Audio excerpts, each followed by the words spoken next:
à Jean-Michel Pouille. Sophie Pacari a également un peu de retard. Donc, le temps de son arrivée, elle donne procuration à Alain Charbonnel. Emmanuel Piednoir s'excuse, il est absent aussi. M'a donné procuration. Françoise Passé-Gaspari. Jean-Michel Pouille. Présent. Julie Cajvadi. Alain Charbonnel. Présent. Annabelle Dartonnet. Présent. Pascal Doublet. Il est là. Il est là, hein. Ok. Bonsoir Sylvie.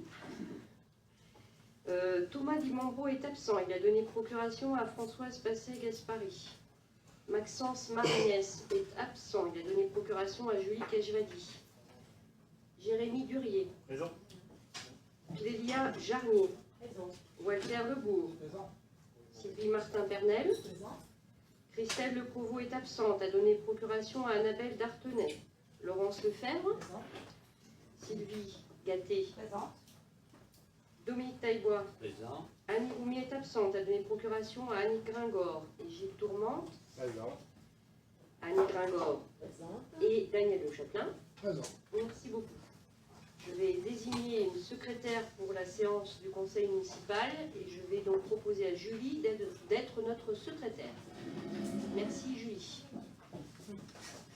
Donc nous allons pouvoir procéder au premier point à l'ordre du jour de ce conseil municipal qui est un conseil municipal qui s'est rajouté aux dates prévues à la demande de l'État par la préfecture, puisque l'objet principal de ce conseil municipal est de désigner les conseillers municipaux délégués et suppléants pour les futures élections sénatoriales qui vont se dérouler le 24 septembre prochain à Saint-Lô. Depuis 2011, le Sénat est renouvelable par moitié en 2 séries. En septembre prochain, c'est la série numéro 1, dont fait partie le département de la Manche, qui est donc concerné par ce renouvellement. 170 sénateurs sur les 348 que compte la Chambre du Sénat vont donc être ainsi élus ou réélus pour un mandat de 6 ans au suffrage universel indirect par un collège de grands électeurs. Donc, il y a vraiment une importance fondamentale à ce qu'on fasse ce conseil ce soir et à ce que l'ensemble des délégués, voire des suppléants, s'il y a des absents le jour du 24, aillent voter à ce scrutin qui est tout à fait important pour notre démocratie.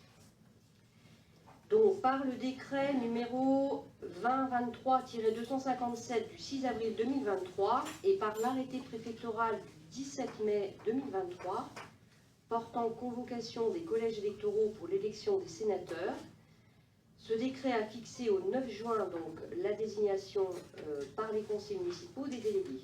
Dans les communes de moins de 9000 habitants, avec 27 membres siégeant au conseil municipal, ce qui est le cas pour notre ville de Saint-Père-sur-Mer, il convient donc d'élire ce soir 15 conseillers municipaux délégués et 5 suppléants au scrutin de la liste, avec un système de représentation proportionnelle avec application de la règle à la plus forte moyenne.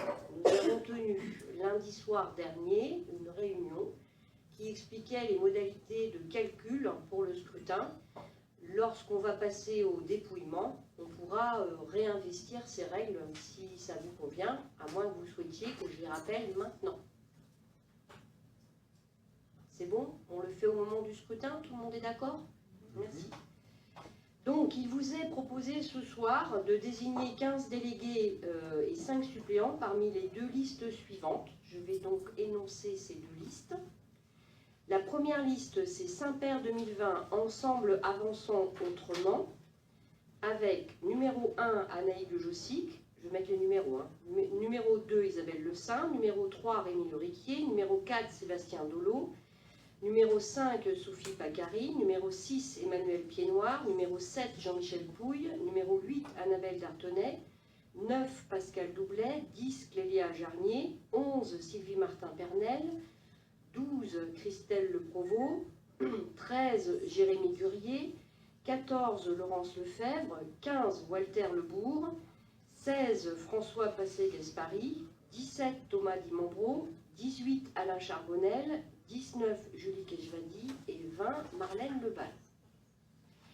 L'autre liste, c'est Saint-Père, Quéron, Continuons l'Action, avec numéro 1 Annie Gringor, numéro 2 Daniel Le Chapelain, numéro 3 Annie Romy, numéro 4 Dominique Taillebois, numéro 5 Gilles Tourmente. Ces listes ont été pré-déposées avant la date de ce soir et ont été bien enregistrées par nos services administratifs. Donc elles sont conformes à la législation. Voilà, je vous remercie. Concernant les élections, nous allons donc constituer le bureau électoral. Donc ce bureau électoral est présidé par moi-même et va comprendre également Annick et Daniel, ainsi que Walter et Jérémy, en suivant les règles qui sont promulguées par la préfecture et par l'État, avec comme secrétaire de séance donc Julie. La liste, je vous le rappelle, pouvait comprendre un nombre de noms inférieur au nombre de sièges de délégués et de suppléants à pourvoir, mais pas au-delà de 20. Nous sommes à 20, 5 pour vous, donc pas de souci. Sachant que j'ai reçu, et je remercie Sylvie, une petite note que je vais retrouver tout de suite, dont je vais vous faire la lecture, de la part de Madame Audrey Gaudron, qui est votre directrice de cabinet au niveau du conseil départemental, à l'adresse de mesdames et messieurs les conseillers départementaux.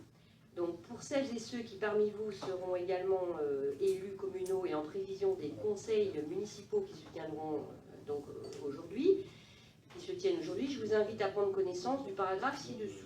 Extrait de l'instruction, je vous lis le paragraphe. Désignation, modalité de désignation du remplaçant par le maire. Les conseillers municipaux, également détenteurs d'un mandat de député, sénateur, conseiller régional, conseiller départemental, ne peuvent être désignés délégués, élus ou de droit par les conseils municipaux dans lesquels ils siègent.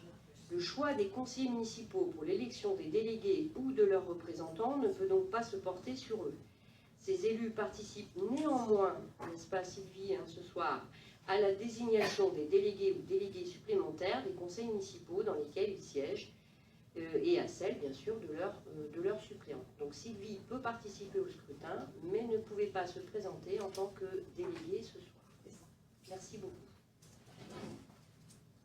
Donc, nous allons procéder au mode de scrutin.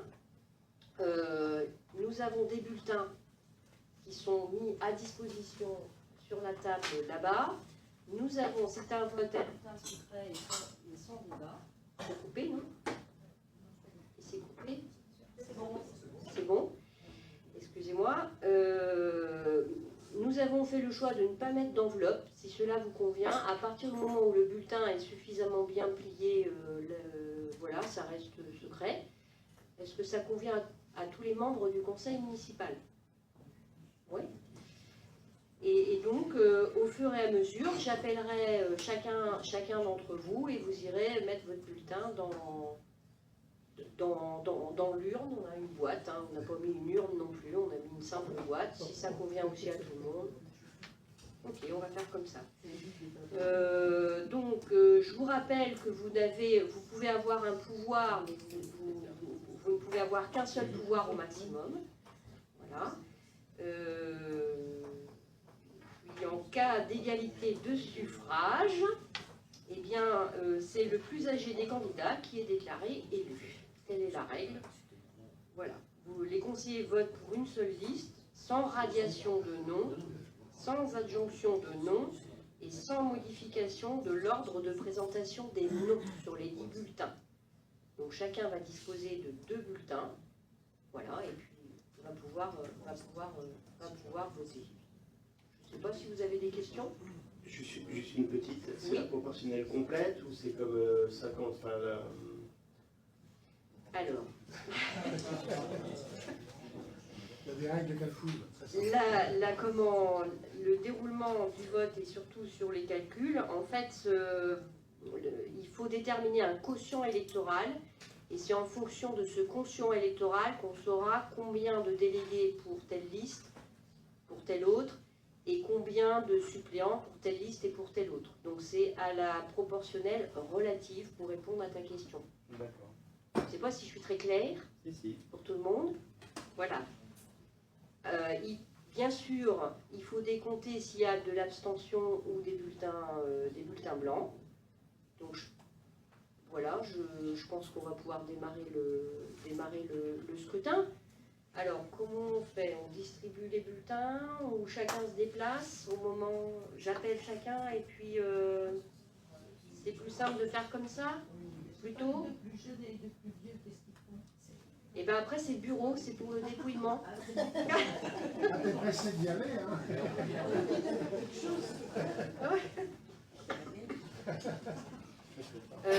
Sur le quotient électoral, en fait, ce quotient électoral, il est déterminé par le nombre de délégués pour la première tranche de la proportionnelle. Nous sommes 27 conseillers municipaux et il y aura 15 délégués élus ce soir.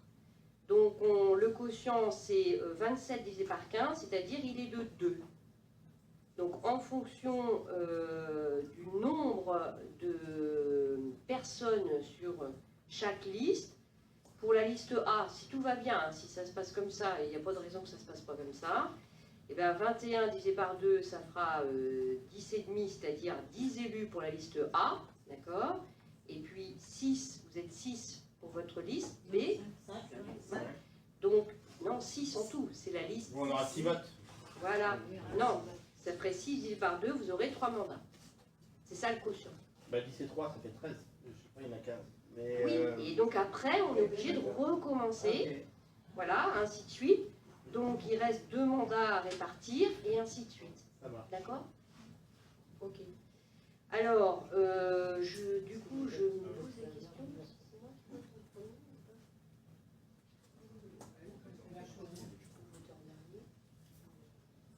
Donc je vais demander à Isabelle Le Saint. Alors c'est pas très secret tout ça parce que ces messieurs dames sont là. Alors comment on fait? Ce serait mieux quand même de distribuer les bulletins. Je pense que c'est mieux de distribuer les bulletins. Hein? Et voilà, on a les procurations. Oui, mais quand je vais rappeler, je vais le dire. Alors Isabelle Le Saint, elle a deux fois 2. Tu as un bulletin pour chaque liste et un deuxième bulletin pour chaque liste. Voilà. Chacun sait à qui, si la procuration ou pas, donc quand elles vont distribuer, merci Marie. On va faire comme ça parce que sinon il aurait fallu installer une. On a les deux bulletins, Non, mais on est 15, c'est blanc. C'est blanc. c'est blanc. Donc tu fais dans l'autre sens. Comment ça va? Si tu mets les deux mêmes. Hein? C'est les deux mêmes. Il n'y en aura qu'un. Donc, Moi, c'est la première fois qu'ils font compter à ces élections. Je découvre comment... Oui, j'étais pas d'accord. pourquoi tu n'y étais pas? Bah parce que je n'ai pas partie des gens désignés. Les grands électeurs. Voilà. J'ai dû grandir un peu depuis. 9 ans. 9 ans. Ça fait un bout de temps que ça fait 6 ans quand même. Je sais pas, au mandat précédent, je ne me rappelle pas que c'est C'est déjà 6. Je suis d'avant. Je ne suis pas sûr. Parce que c'était ceux d'avant. Donc normalement, on a dû avoir ça déjà dans le mandat précédent. Oui, Au moment où Bertrand est passé député ou je ne me rappelle plus. moi Si chacun a ses C'est- bulletins c'est le- distribués, ça va aller pour le côté confidentiel du vote, ça vous convient? parce qu'il voulait pas une fille en deuxième. Je me rappelle, je sais pas si Il y avait eu ça. Et c'était, comment il fait l'autre gars? C'était, Quand vous avez une procuration, vous prenez 2 et 2. Hein. comme ça, on en a une chacun. Le gars qui se représente pas.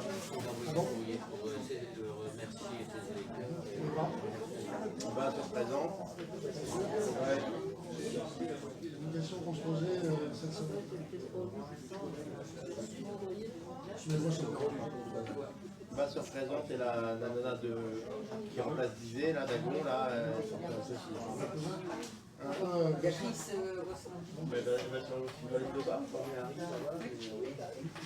Il faudrait qu'il y en ait deux.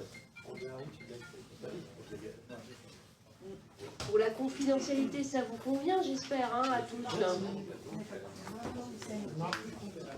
On avait fait comme ça en 2017, mais bon. Il n'y a pas commencé. Je suis obligée de mettre le même format. Et l'autre, au milieu, là, ça fait. C'est si tu vois blanc. Non, tu vois, et quand tu as des configurations, faut faire attention. Comme une de chaque. Et puis en face, ça va bien.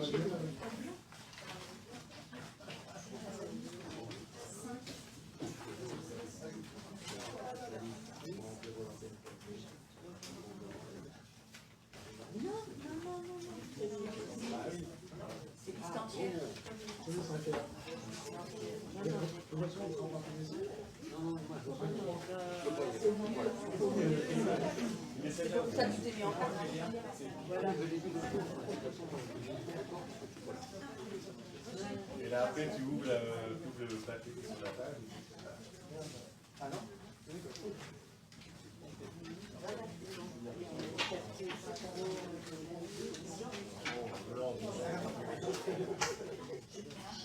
y en a combien?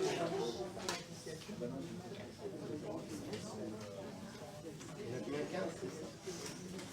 J'avais 5.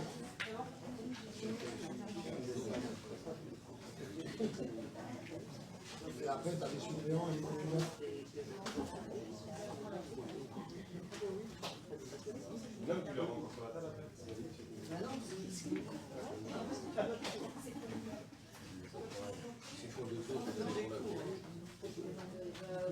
Ça, c'est le truc qui va J'irai à Saint-Lô avec la truc. On fait tourner la... Je vais dire un peu une blague. On fait tourner la boîte où chacun se lève et va mettre dedans. On fait tourner. Donc Isabelle Le Saint doit voter.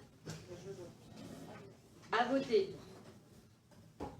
Rémi Le Riquier doit voter. Pascal. Ah bah oui. Bon, on va s'arranger. Ils étaient très ambitieux. Marlène Lebal doit voter, donc c'est Isabelle Le Saint. On va faire un peu des petits... Voilà. Ensuite, Sébastien Dolo, donc c'est Jean-Michel qui vote pour Sébastien, merci.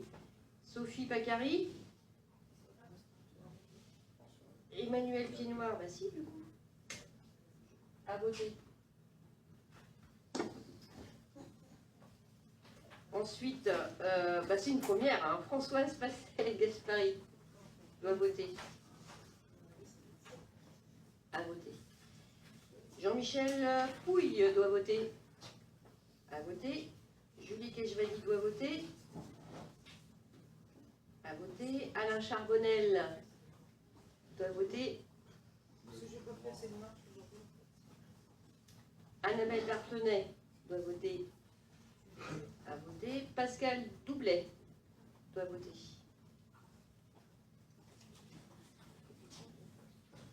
Thomas Dimambro doit voter, donc c'est Françoise qui a le pouvoir. Elle n'a pas elle a déjà le pouvoir, c'est pas bon? Non, c'est rien qui a. Ouais.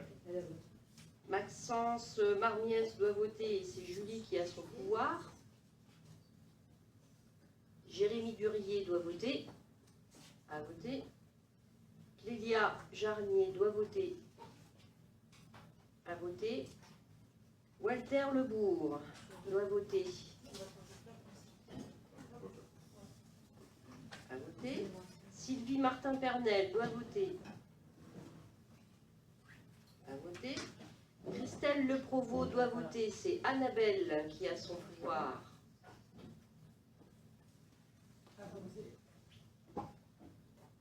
Laurence Lefebvre doit voter. À voter. Sylvie Gatté doit voter. À voter. Dominique Taillebois, à ton tour. À voter. À voter. Annie Roumi doit voter, c'est Annick qui a son pouvoir. Gilles Tourmente doit voter.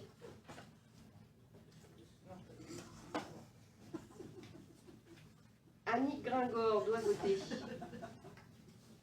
Et Daniel Le Chapelain a voté. Et donc il reste moi.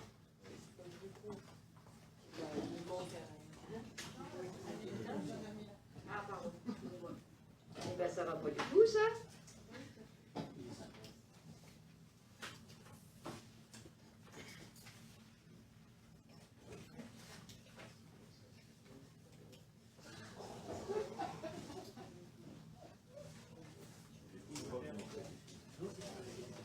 Anaïs Jojossic a voté.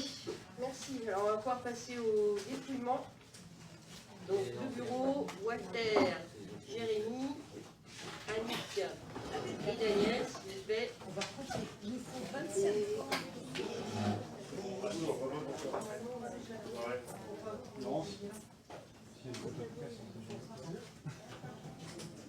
Voilà, l'avantage des jeux.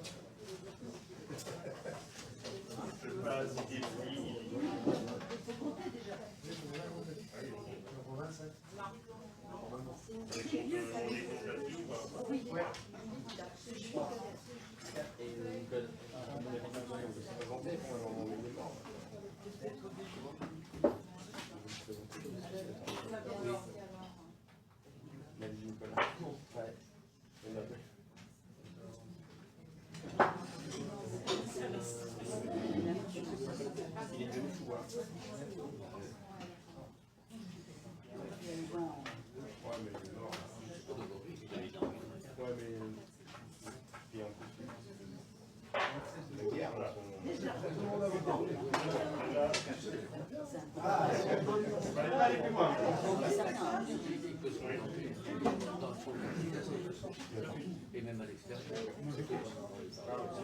Déjà, institutionnellement, il faut faire ça dans ce soir, parce que déjà, il y a des électeurs là-haut.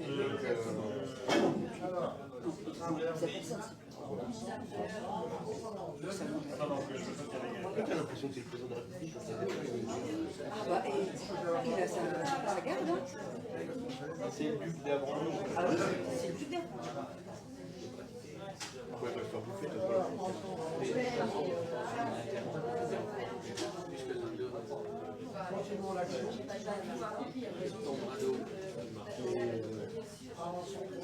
Il va avoir On va finir avec comment? On va être surpris là où. Avançons.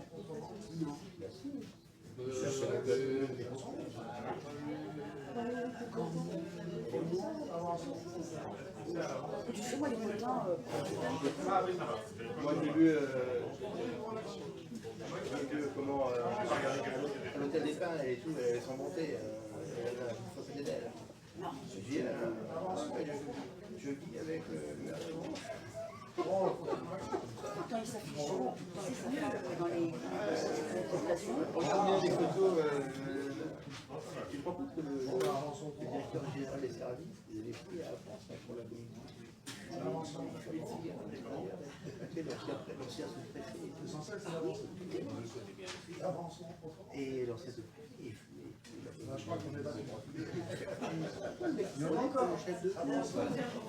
C'est lui qui a pris des sous, qui a voulu se suicider là, je sais pas. Non.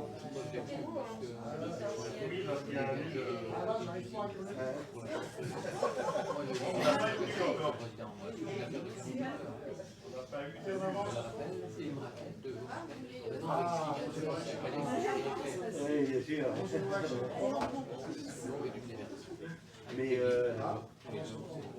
Mais le Ukrainien, il est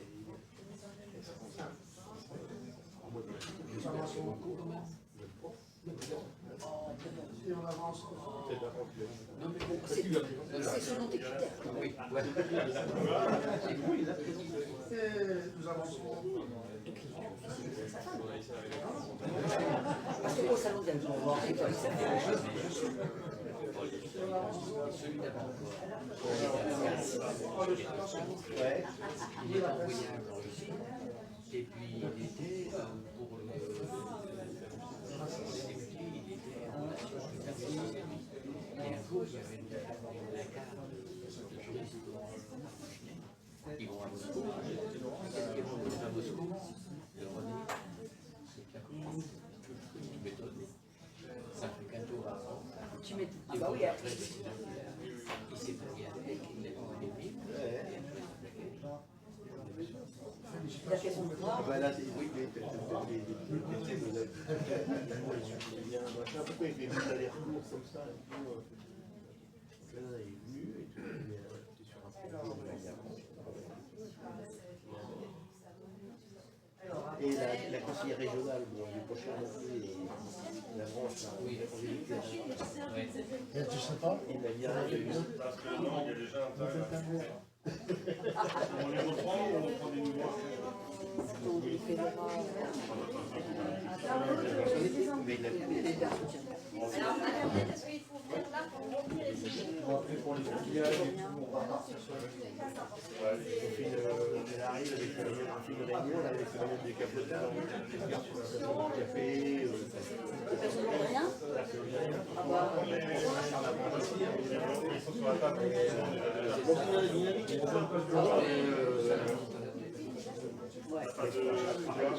Il l'a fait.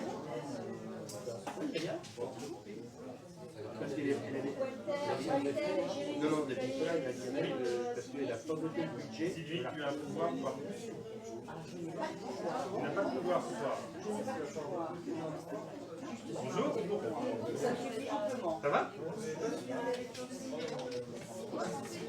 Pourquoi m'en donne qu'un? Oui, parce que l'autre c'est Walter.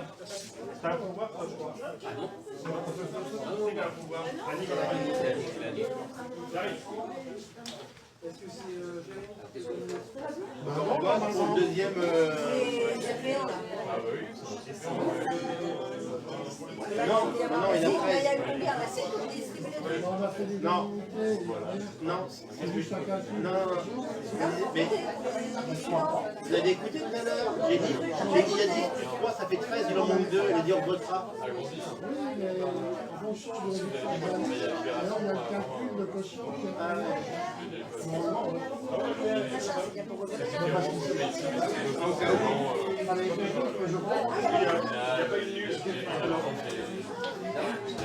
Je tu la gardes quand même, de toute façon. normalement, c'est un calcul par rapport aux 20, il y a un OF. Et nous, on a un coef. On va avec le 3 populaire. Ça doit être ça. On va 3 et 2, ça. Non, c'est 3 et 1, c'est 15 et 5. attention, t'es bon, on va dire. Alors, On va sortir en plus.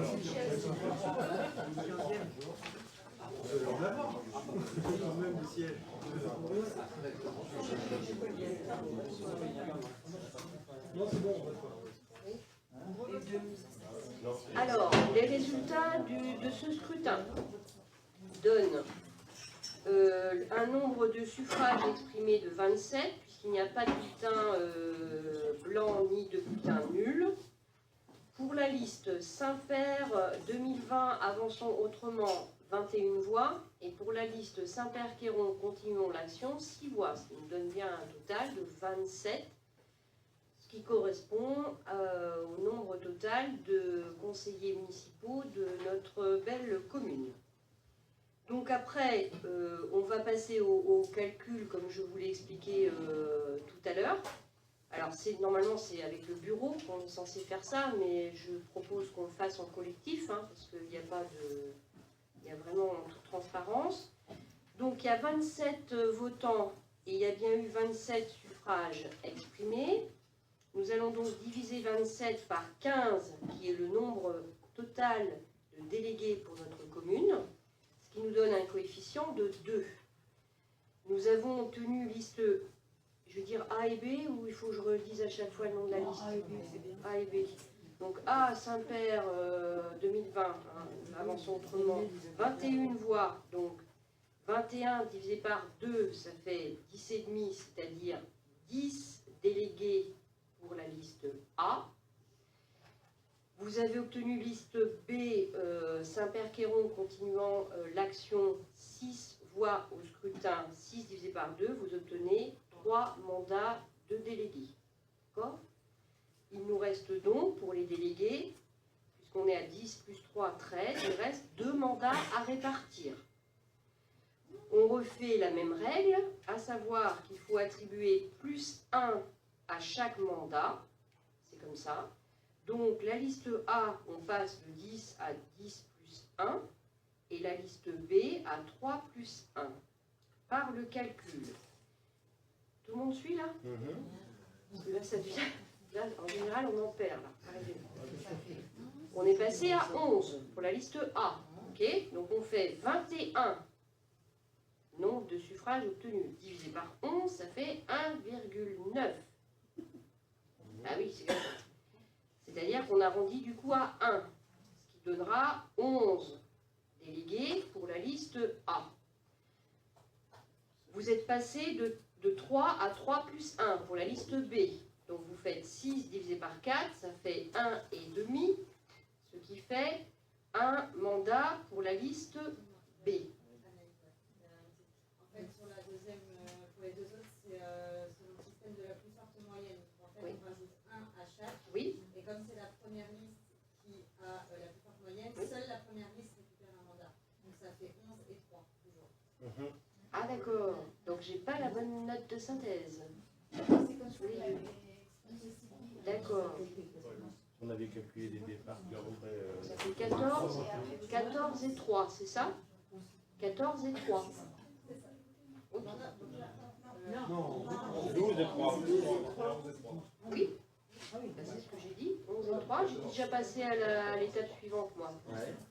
Dans mes explications. J'étais déjà passé à l'étape suivante. 11 et 3. Ah ben là, je suis perdue, moi. Ah non, mais ça va pas, là. Vous m'avez déstabilisé. 11 et 3, ça fait 14. Il reste un mandat à pourvoir. Bon, d'accord. Donc après, je suis perdue. Là, je ne sais plus. On refait la même chose. Donc 11 plus 1, donc 12. Ah oui, pardon. Ça y est, j'ai retrouvé. Donc, il reste un mandat à répartir. Donc, 11 plus 1 pour la liste A. Et donc, 21 divisé par 12, ça fait 1,75. Ça fait donc 1 pour la liste A, c'est-à-dire 12. Et 3 plus 1 pour la liste, vous me dites hein, si je me trompe, B, ça fait 4. 6 divisé par 4, ça fait 1,5, ça fait donc... Alors, j'ai pas la bonne méthode de calcul là. 11 plus 1, donc ça fait 1,75 de moyenne pour la liste A. Oui, 3 plus 1, donc 6 divisé par 4, 1,5 de moyenne pour la liste B. oui, Du coup, la liste A a la plus forte moyenne et récupère le dernier. d'accord. Donc ça fait 12 et 3. 12 et 3. De toute façon, depuis le début, on savait que ça faisait 12 et 3. Oui, voilà, c'est ça. Ah, c'est parce que je me trompe, à chaque fois je vous rajoute une voix, à vous, et à nous aussi. Donc, j'espère que tout le monde a compris parce que je me suis un petit peu noyée sur la plus forte moyenne. On est bien à 12 délégués élus ce soir pour la liste A et 3 délégués élus pour la liste B. C'est moi, je m'excuse, qui me suis trompée dans les explications au fur et à mesure, parce qu'on est bien sur la plus forte moyenne qui l'emporte à chaque fois pour gagner un mandat supplémentaire. Vous êtes tous excusés, madame la maire. Donc on est passé de 10 pour le premier quotient, plus 1, 11, plus 1, 12, et vous avez obtenu 3 mandats.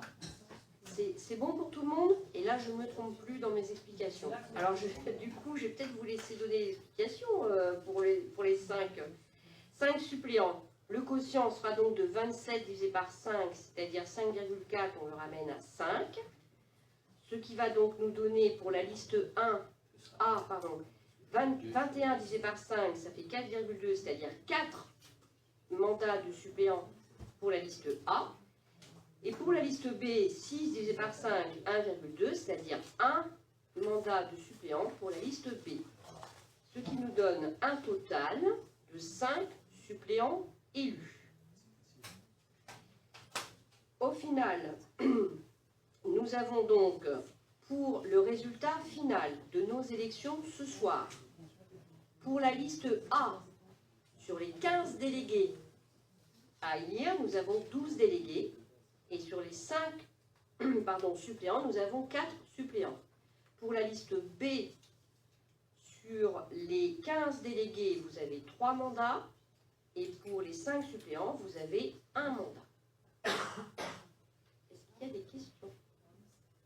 Ou est-ce que c'est clair pour tout le monde? Voilà, donc le PV va pouvoir être complété pour être envoyé par courriel. Ah bah c'est bien, 19h09, on est bon. Hein? Oui, la fin du scrutin est à 19h09. Je vous remercie. Donc le PV va être complété par Julie, aidée éventuellement de ces dames si vous voulez bien. Il comporte ce PV, pour information à tout le monde, il comporte l'effectif légal du conseil municipal, le nombre de conseillers municipaux en exercice, le nombre des conseillers présents à l'ouverture du scrutin, le nombre de votants, le nombre de suffrages exprimés, s'il y a des bulletins blancs ou des bulletins nuls, le nombre de suffrages recueillis par chaque liste et les noms des personnes proclamées élues dans leur ordre de classement. On respectera l'ordre que vous aviez donné sur les listes. Oui, mais non, pas pour moi.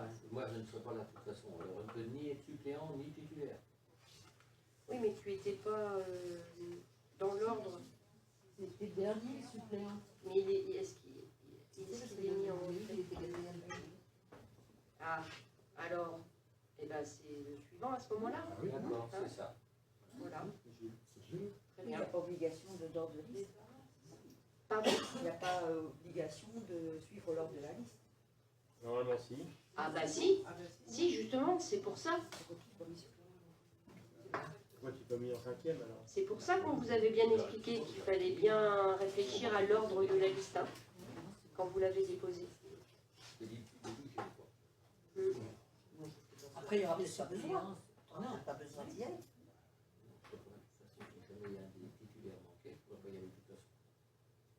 Bon, c'est le vote, on dit que... Dans ce cas-là, c'est Gilles qui... Voilà. C'est le deuxième suppléant. Ah ben non, mais je suis pas suppléant. Il n'y a pas de deuxième, t'en as qu'un. Non, il n'y a qu'un suppléant, c'est dans l'ordre normalement de la liste. Donc Dominique, tu es censé normalement être suppléant. Bon, ben, il faut modifier la liste. Ça va pas être possible. Là, c'est pas possible. Voilà. Ah oui, il est déposé. Ouais. Bah, la liste, elle a été déposée, on avait bien expliqué lundi soir qu'il fallait respecter l'ordre de la liste. C'est pour ça que c'était important de bien mettre l'ordre. Voilà. Les droits sont là. Oui, normalement. Bah, de toute façon, vous aurez vos délégués qui auront voté normalement le 24 septembre, il n'y a pas de raison. Bon, ben, on remplit le PV de manière à ce que Marine puisse l'envoyer après par courriel déjà à la préfecture. Ensuite, il faut qu'elle ramène le résultat aussi de tout ça, du scrutin, à Granville, puisque tout est centralisé à Granville ce soir. Donc, je ne sais pas, Julie, si le PV est complété comme il faut ou pas. Est-ce que le PV est complété comme il faut ou pas?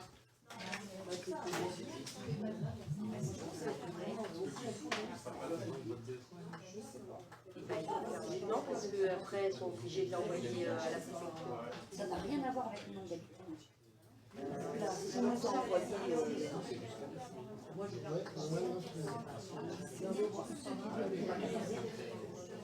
Ils votent 2 fois, c'est-à-dire.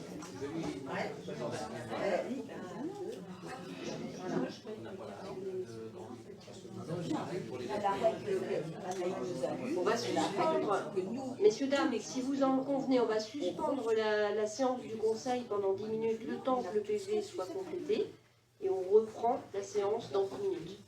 On peut ouvrir la séance du conseil, et je vais donc pouvoir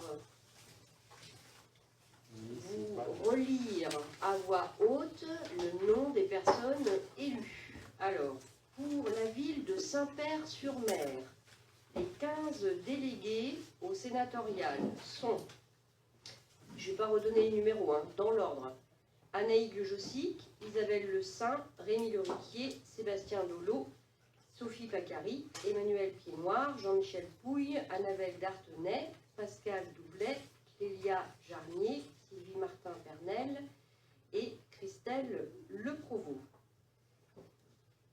Annick Gringor, Daniel Le Chapelain et Annie Roumi. Pour la liste des suppléants, parmi nos conseillers municipaux qui participeront peut-être au scrutin, si besoin est, ont donc été élus Jérémy Burier, Laurence Lefebvre, Walter Lebourg et Françoise Passet-Gaspari et Dominique Taillois. Je vous remercie. Nous allons pouvoir passer donc au point numéro 2 de la séance du conseil municipal de ce soir, à savoir les jours et horaires d'ouverture de notre médiathèque à compter du 1er juillet 2023. La médiathèque de Sapers, en effet, souhaite élargir ses horaires d'ouverture au public et les homogénéiser afin que faire se peut de se rapprocher au mieux des objectifs établis dans le contrat de territoire lecture de Granville-Terre-et-Mer, sans oublier les recommandations de la BDM, Bibliothèque de la Manche. En effet, à ce jour, nous avons des horaires d'ouverture de la médiathèque qui ont été votés d'après notre extrait du registre de nos délibérations de conseils municipaux.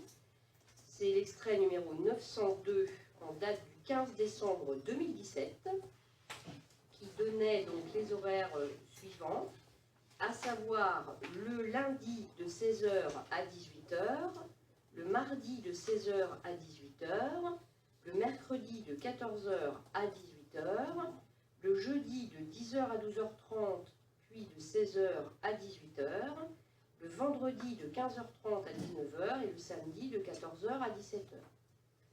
Ce soir, il est proposé au conseil municipal de rajouter 2h30 d'ouverture, c'est-à-dire en plus le mercredi matin de 10h à 12h30. Et je vais passer la parole à Jean-Michel. Merci. Oui, donc ça va faire, donc au 1er juillet, ça va nous faire une plage d'ouverture de 21h30 sur l'ensemble de la semaine. Donc avec une ouverture complète le mercredi. Ça va donc, non seulement on s'aligne sur les objectifs qui avaient été plus ou moins fixés, mais ça va renforcer l'attractivité de la médiathèque, hein, qui est déjà bien, qui s'améliore très sérieusement avec la gratuité. Ça va permettre à des familles avec enfants, puisque c'est les journées le mercredi, de pouvoir venir le matin, parce que des fois c'est pas forcément pas possible l'après-midi à cause des activités sportives et autres. Donc ça leur permettra à la famille de venir plus facilement. Et donc on va pouvoir donc rayonner un peu plus. Et l'objectif à terme, c'est de pouvoir encore ouvrir 2h30 de plus d'ici la fin de l'année, ce qui nous fera une plage d'ouverture de 24 heures dans la semaine. Et quels horaires? On n'a pas déterminé les horaires de fin d'année encore. On ne sait pas si on va faire ça en journée ou si on se rapproche un horaire en fin d'après-midi, ou si éventuellement on inclut un horaire de midi, une ouverture le midi. On n'a pas encore déterminé, on essaie déjà de mettre ça en place. On attend aussi après avec le recrutement de l'ETP qu'on va avoir à l'automne, hein, qui est en cours actuellement, mais qu'on devrait avoir à l'automne, voir comment ça va se faire. Puisqu'on a quand même un souci, c'est que Marie-Claude n'est pas encore remplacée. Donc ça se fait avec un personnel contraint, mais on doit y arriver. À titre d'indicatif, hein, la semaine dernière, une journée de la semaine dernière, on a fait quasiment à la médiathèque le même nombre de prêts, hein, que la médiathèque de Granville. C'est-à-dire qu'en fin de compte, à ce moment, donc, ça marche très très bien. Hein, et donc, avec ce renforcement de plage horaire, on devrait encore renforcer l'attractivité de la médiathèque. C'est quand même en ce moment qui... c'est sûr qu'il y a des jours qui sont un peu plus creux que d'autres, mais actuellement, il y a une très très bonne fréquentation et ça rayonne très très bien et l'attractivité est très forte. Voilà. Donc, je dirais que ça se passe bien. Mais effectivement, on recrute quelqu'un, on appelle ça un emploi jeune cet été, donc juillet et août, on connaît la personne qui va venir, ce qui va permettre de pouvoir mettre bien ça en place. Mais après, effectivement, il y aura certainement, au niveau personnel, ça va être un peu, parfois un peu juste et un peu lourd. Mais on y arrive. Voilà. Ce que je voulais dire. On peut préciser aussi que la médiathèque de Saint-Père, sur le réseau des médiathèques du territoire, est celle qui ouvre. C'est celle qui a la plus grande page d'ouverture pour l'instant. Puisqu'on a et surtout l'été, que certaines médiathèques réduisent leur plage horaire l'été, alors que nous, on reste inchangés. Et ça se voit déjà maintenant, puisqu'on a des gens, cette semaine, je suis passé ce matin, on avait donc des caisses de retour de prêt pour la bibliothèque de Saint-Jean-des-Champs, pour la EPNL, et pour Donville et Granville. Et même pour Sérance, on avait une caisse pour Sérance, puis il y a même des gens de Sérance qui sont venus faire des prêts à Saint-Père. Voilà, donc je ne sais pas si vous avez d'autres questions. Actuellement, il y a combien de salariés? Mais bien ton micro, s'il te plaît, parce qu'il faut que ce soit enregistré. Merci.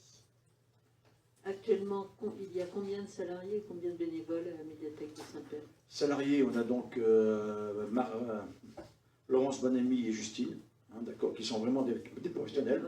Donc Colette, qui est une administrative, d'accord, mais qui travaille un petit peu, n'est pas complètement, je vais dire, c'est plus difficile pour elle, parce qu'elle n'a pas la formation de base. Oui, mais elle est à temps plein sur la médiathèque. Elle est à temps plein sur la médiathèque. Et on tourne actuellement, je pense, 6 ou 7 bénévoles à plein temps, qui sont réguliers, puisqu'il y en a quelques-uns qui ont des soucis de santé. Ah oui, voilà. Mais voilà. Mais donc, si tu veux, on a les moyens de tenir d'accord. Et la petite jeune qui va venir cet été, donc elle est déjà venue, déjà fait du bénévolat depuis quelques temps. Et elle est tout à fait volontaire et elle va assurer l'été pour pouvoir permettre, donc en particulier à Laurence, de prendre quelques congés, ce qu'elle n'avait pas pris jusqu'à maintenant. Et peut-être mieux quand même que les gens puissent bien prendre leurs congés pour ne pas se s'user au travail quand même. Voilà. Parce qu'il y a quand même, derrière, il y a le prêt, mais il y a quand même un gros travail de pôle de documentation qui est à l'école actuellement. Ils ont déjà fait présent 90 heures de travail de préparation de tout ce qui est le nouveau système de déploiement de la documentation et tout. Et il y a quand même toutes les animations à monter, à préparer, et un programme qui est assez, qui est peut-être un peu allégé cet été, mais qui à l'automne reprend sérieusement avec les jeux, les après-midi jeux, et bon, avec un bon programme à l'automne. Il faut le préparer, il faut le monter. C'est du travail. Voilà. Non. Si. Hein Annick. Alors, le poste de recrutement a été publié, je n'ai plus en tête la date, mais voilà. On est parti sur une proposition de 0,5 ETP dans un premier temps pour le recrutement, comme était Marie-Claude. Et puis voilà, l'idée c'est que peut-être on bascule sur un ETP à temps complet dans la perspective de...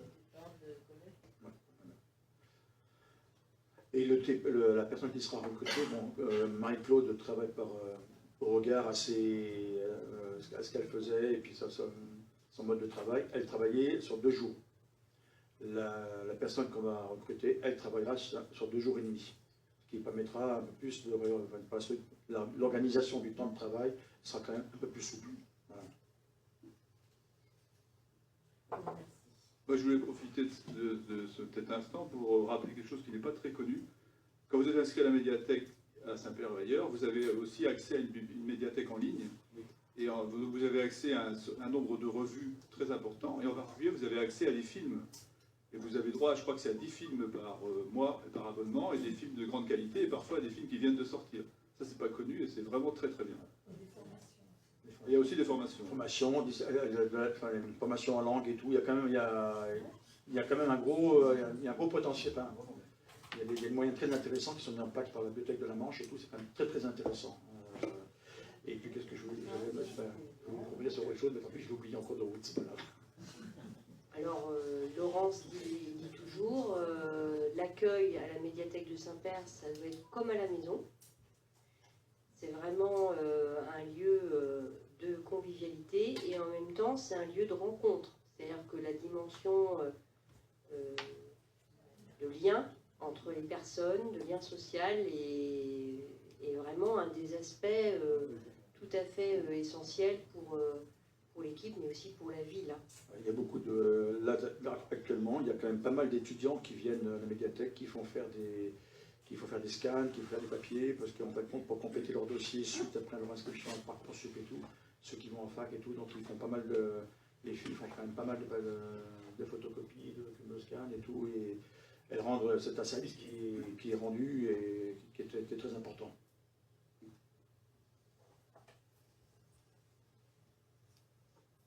Donc, il est proposé au conseil municipal ce soir d'approuver les jours et les horaires d'ouverture de la médiathèque que je vous ai proposé tout à l'heure, et ce, à compter du 1er juillet de cette année 2023. Est-ce qu'il y a des personnes qui sont contre ou qui s'abstiennent? Je vous remercie. Et un grand merci à toute l'équipe de la médiathèque de Saint-Père-sur-Mer et aux bénévoles. Ils sont précieux.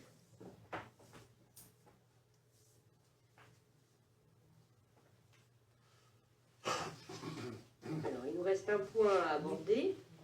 C'est le 3e point, à savoir que ce soir on se détermine sur l'emplacement du marché forain du jeudi matin. Suite à la commission des marchés qui a eu lieu le 11 mai dernier, et à la réunion des commerçants à la fois sédentaires et non sédentaires que nous avons reçus le 15 mai dernier, ce soir, il est proposé au conseil municipal de remonter le marché forain du jeudi matin sur la place de Gaulle à partir de la fin des travaux de la place Marlin. Et je vais donc donner la parole à Isabelle qui va vous expliquer un petit peu le pourquoi du comment de cette proposition. Donc voilà, donc nous avons rencontré, comme disait Madame la maire tout de suite, donc au mois de mai, le 11 mai et le 15 mai, en fait, les commerçants non sédentaires et sédentaires à 2 reprises, suite à la première commission. Donc en fait, nous avons décidé, parce qu'il n'y avait pas eu d'accord en fait, réellement de prix avec les commerçants non sédentaires, pour pouvoir remonter le marché comme on avait prévu au tout début, en fait, après les travaux en fait, de la place Marlon, ils devaient remonter. Ce n'était pas leur choix suite au fait qu'ils soient descendus. Et les commerçants donc, sédentaires nous ont fait remonter, en fait, comme quoi il y avait en fait, un petit souci au niveau de leur commerce et de l'attractivité en fait, du centre de Saint-Père. Donc nous, ce qu'on a décidé avec Annabelle Lardonnay, c'est de rencontrer en fait, chaque non-sédentaire, donc le 18 mai, donc ce qu'on a fait, donc il y avait 23 commerçants en fait, qui étaient présents. On a passé toute la matinée donc, à rencontrer individuellement chaque commerçant. Et en fait, sur chaque commerçant, c'est très mitigé, contrairement à ce que nous avaient dit les non-sédentaires. Donc il y a un tiers qui souhaite remonter Place Marlin, par solidarité avec tous les commerçants en fait, qui sont sur la place, parce que eux trouvent aussi que c'est beaucoup plus vivant en haut. Quelques-uns donc sont plutôt d'avis à rester en bas, donc certains, donc avec des véhicules un peu plus gros et plus lourds parce qu'ils sont aux normes. Donc c'est vrai que pour eux c'est beaucoup plus facile. Et il y en a d'autres, ils sont mitigés. Donc c'est si tout le monde remonte, on remonte. S'il faut rester en haut, on va en haut. Si il faut rester en bas, on reste en bas. Donc c'est vrai que c'est un tiers à chaque fois. Donc bon. Après, on a récolté quand même pas mal de choses en fait auprès de ces personnes. Donc on aura posé la question de le faire en 2 saisons éventuellement. Les 2 saisonnalités ne les intéressent pas du tout. Ils préfèrent avoir une saison en règle générale. Ils ne veulent pas non plus 2 pôles différents parce que 2 pôles, il n'y a pas de continuité au niveau du marché. Après, donc place de l'Europe, il y en a qui nous disent que le marché fonctionne bien, il y en a qui ont un commerce un peu plus, enfin au niveau du chiffre d'affaires c'est un peu mieux, alors que d'autres nous disent non pas du tout, notre chiffre d'affaires baisse énormément. Donc c'est vrai que c'est vraiment très très mitigé. Et la dernière chose, en fait, alors, après il y a plein d'autres points positifs et négatifs dans tout ça. Après nous, les sédentaires nous ont fait remonter en fait leur avis, entre autres. Donc tous les commerçants, en fait, il y en a 18 qui ont répondu, enfin ils ont fait un petit sondage auprès des commerçants et auprès aussi de la population, parce qu'on a vu aussi certaines personnes certains habitants en fait, pendant le marché. Donc en fait, les commerçants veulent absolument que ce marché remonte pour cette convivialité et l'attractivité du bourg. Donc voilà, et sinon il y a quand même 180 signatures de personnes, d'habitants, qui souhaitent que le marché soit remonté. Parce qu'en fait, beaucoup ne vont plus au marché Place de l'Europe. Ça devient très compliqué en sachant qu'on a quand même beaucoup de personnes âgées, on n'a pas que des jeunes. Beaucoup de personnes âgées, donc c'est un jeudi matin, donc pour eux c'est pas facile. Si on reste en bas, de plus, on est obligé de bloquer la route Josot-Marinier. Donc ça pose problème pour les professions de santé qui sont derrière. Et le Carrefour City entre autres. Il y aura moins de stationnement si le marché reste là où il est actuellement, parce que la place de Gaulle a un nombre de places limité actuellement. Là, ça nous laisse en fait une envergure plus importante au niveau des places et on peut ouvrir en plus, et il est ouvert actuellement, toute la place, en fait, toute la zone nord-est. Donc c'est vrai que c'est quand même bien en plus des parkings que l'on a, donc à partir de l'église. Donc voilà, donc si vous avez d'autres questions, après nous on a récolté pas mal de choses, donc on peut répondre aux questions éventuelles. Bon après, on peut aussi dire qu'il y a, on nous a fait remonter, c'est vrai qu'on n'y pense pas du tout, c'est que les personnes qui vont marcher payent beaucoup en espèces, très peu en fait en carte bleue. Les débiteurs d'espèces sont dans le centre-ville, ne sont pas en bas. Donc en fait, il y en a beaucoup qui n'y vont pas parce qu'ils n'ont pas d'espèces en fait sur elles. Les gens payent encore en espèces. C'est des petites choses, mais ça en fait partie. Donc, voilà. Moi, je vais dire un mot parce que j'ai été mandaté par un ou deux commerçants. Il y a les commerçants sédentaires et les non sédentaires.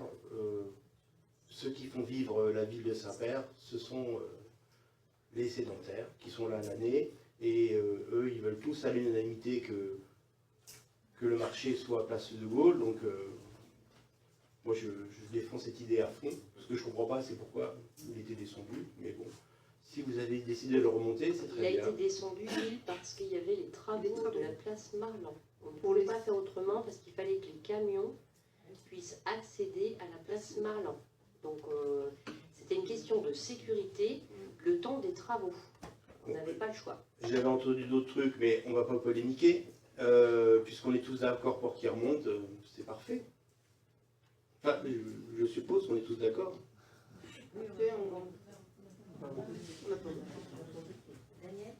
Daniel ? Oui, moi je suis content, heureux que le sujet vienne sur la table. Je regrette seulement qu'il y ait une certaine cacophonie parce qu'on n'en a pas abordé un seul mot au dernier conseil municipal. On en a parlé, toi et moi, ensemble, et ça aurait pu éviter que les réseaux sociaux se mêlent de cette décision. Il est vrai qu'il y aurait juste eu de parler de ce dossier qui est en cours de réflexion simplement. Je pense que ça aurait été plus judicieux. Après, on sait comment ça fait. Et il est vrai que moi, je l'ai appris à 0h30 après le conseil municipal que nous venions de vivre. Alors effectivement, c'est dommage qu'on n'en ait pas parlé.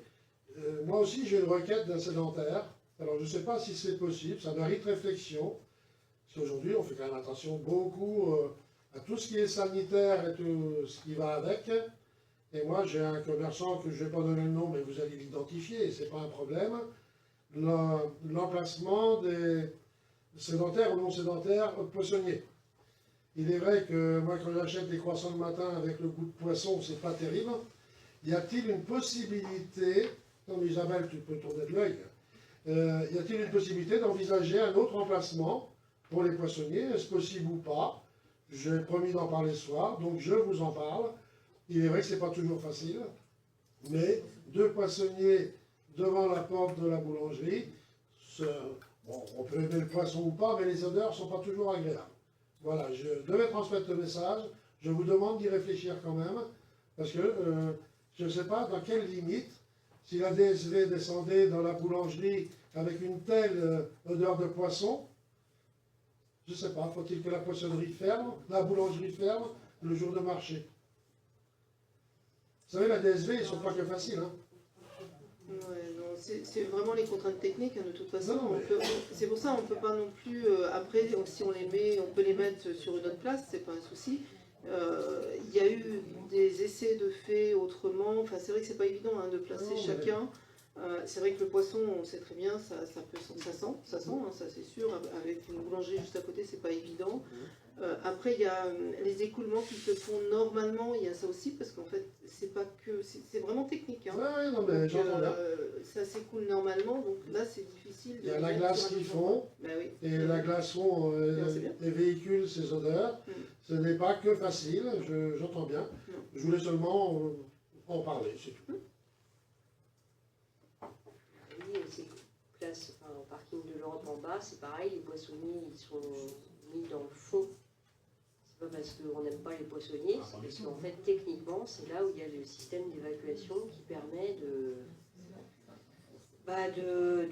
répondre finalement aux contraintes techniques des emplacements. La place de Gaulle, de toute façon, elle est comme elle est. Donc, on ne pourra pas la réinventer. Hein. On a entendu, on prend en note la requête, on va à nouveau en référer au placier, hein, mais c'est vrai que c'est compliqué. De même que la place de Gaulle, en fait, il y a une légère, enfin, il y a une pente.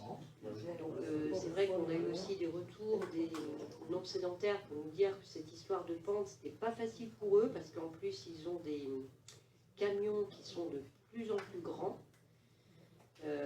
Donc c'est parfois compliqué.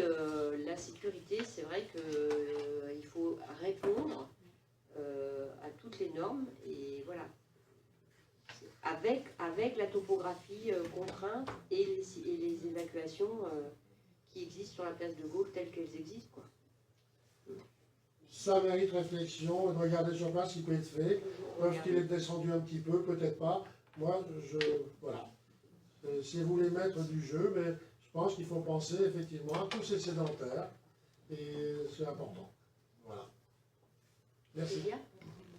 Oui, je souhaitais savoir pourquoi on n'exploite pas la place de parking du square aux Fallises derrière l'église, qui ferait un anneau en fait de marché autour de l'église, qui permettrait d'éviter de mettre des déballeurs dans la rue de Grandjules devant l'hippocampe ou la viande manger. Alors ça parce déjà, que c'est plat. Ouais, mais tout à fait, mais ça a déjà été fait, et en fait ce n'est pas du tout concluant. Les commerçants travaillent, mais vraiment pas du tout. Déjà la rue de Grandville, c'est un petit peu compliqué. Et là, derrière, en fait, au niveau du square au Fallise, c'est même pas, enfin, c'est pas envisageable. Pour les commerçants, c'est pas envisageable. C'est dommage parce qu'il a vraiment une belle vue, hein. En passage de voiture, le marché, on verrait le square au Fallise. Enfin, je veux dire, les gens passent devant obligatoirement aussi. Déjà été fait il y a longtemps. Mais pour un marché d'été, je parle l'hiver, l'hiver le marché il est très petit. Hein. Le matin, il y a très peu de camions. Hein, mais en été, vraiment... Il ne voyait personne. Ça a déjà été fait. Oui. C'est dommage. C'est ce que là, pour le coup, c'est vraiment unanime de la part des forains, parce que ce que tu évoques, ce serait plutôt pour les produits manufacturés, hein, c'est pas pour les produits de bouche, c'est pour les produits manufacturés. Et eux, ils sont assez formels là-dessus, ils disent qu'ils ne vendent pas, quoi. Que les gens ne descendent pas pour aller derrière l'église. Voilà, après, on peut toujours reproposer, hein, mais j'ai envie de dire, c'est quand même ceux qui sont les premiers concernés, ce sont les professionnels. Si les professionnels n'adhèrent pas à la proposition, c'est plus compliqué de leur imposer. Quand il y a le plan du marché qui est fait et la mise en place des différents exposants, ça fait quand même des années que les emplacements se sont plus ou moins affinés, réorientés. Enfin voilà, il y a eu un peu un jeu de déplacement des uns par rapport aux autres. Après, on a en plus la contrainte de la topographie, la contrainte des systèmes d'évacuation. Et puis, leur vœu, on a essayé aussi devant le parvis de l'église, et ils ne veulent pas non plus descendre parce que là aussi, il y aurait de la place sur le parvis. Ils ne veulent pas. Ils disent qu'ils ne sont pas assez visibles.